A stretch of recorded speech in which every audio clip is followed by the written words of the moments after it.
આ વખતે તમને એમ થતું જયબેન બધી વસ્તુ બતાવી તો એના નામ કેમ લીધા, સરપ્રાઈઝ છે. આ વખતે અલગ શેમ્પુ બનાવીએ છીએ આપણે, એક જ ફ્લેવરનું દર વખતે બનાવતા હેર ગ્રોથ માટે.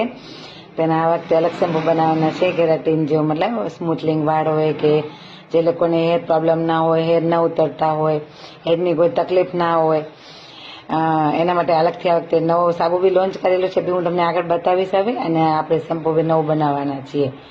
આમાં નો આમલા, ન અરીઠા, ન સિક્કાકાઈ કોઈ વસ્તુ નહીં આવે, અલગ શેમ્પુ બનશે આખો મસ્ત એકદમ જડીબુટીથી કમ્પ્લીટ બનાવેલું છે. આ બી બધી અલગ જડીબુટી છે, એની રીતે અલગથી શેમ્પુ બને એટલે હું તમને રેડી થાય એટલે બતાવું. ઓનલી રોઝમેરી, વધારે પડે રોઝમેરીનું શેમ્પુ બનશે. આમાં જો ભરપૂર માત્રામાં રોઝમેરી નાખવામાં આવેલી છે, એકદમ સ્ટાન્ડર્ડ કંપનીની સારી બ્રાન્ડેડ ભરપૂર રોઝમેરી આપણું શેમ્પુ બનશે મસ્ત એકદમ. આ જો કલર કેવો આવે છે, જાસૂદનો અને ગુલાબને પાંદડીનો એકદમ પિંક પિંક કલર આવેલો છે. જો મસ્ત દેખાય છે ને, જો એકદમ અલગ શેમ્પુ બનાવવાનું છે આ વખતે આપણું. રોઝમેરી વધારે પડતી માત્રામાં નાખવામાં આવી છે.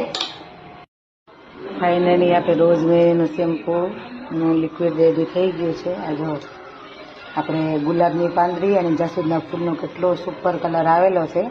પછી તમને બતાવીશ, કેમ કે બહુ ગરમ છે ગાઈઝ, હજી તો એને છે ને મારે કાઢવાનું બાકી છે. હજી એને બરાબર હાથથી નીચોડીને પછી એનું હજી બધું કાઢી દઈએ. બહુ બધા બેનિફિટ છે આમાં એમ. તો કેટલું સરસ છે ને એટલું મસ્ત શેમ્પુ બનાવવાના છીએ ને આપણે. આ જો આ બધી ફાઇનલી આપણું ઘરાઈ ગયું છે.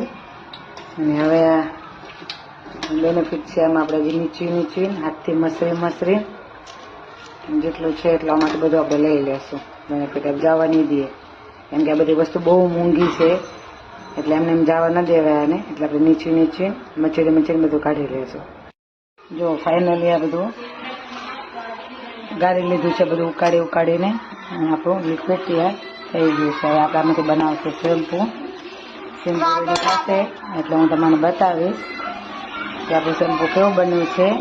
આ વાળ છે ને તમારે સ્મૂથ બનાવશે અને વાળમાં શાઇનિંગ આપશે અને વાળ એકદમ મસ્ત થાય તમારા. એટલે આ શેમ્પુ એકદમ સરસ બનવાનું છે. બની જાય ને એટલે હું તમને બતાવીશ. કેમ કે આમાં અમુક વસ્તુ મેં બહુ બધી વસ્તુ નાખી છે, અડધીના નામ નથી બને, કેમ કે આજકાલ બધા છે ને કોપી બહુ મારે છે, એટલા માટે મેં મારા હિસાબે બનાવ્યું છે. પણ એટલા બધા બેનિફિટ છે ને શેમ્પૂમાં.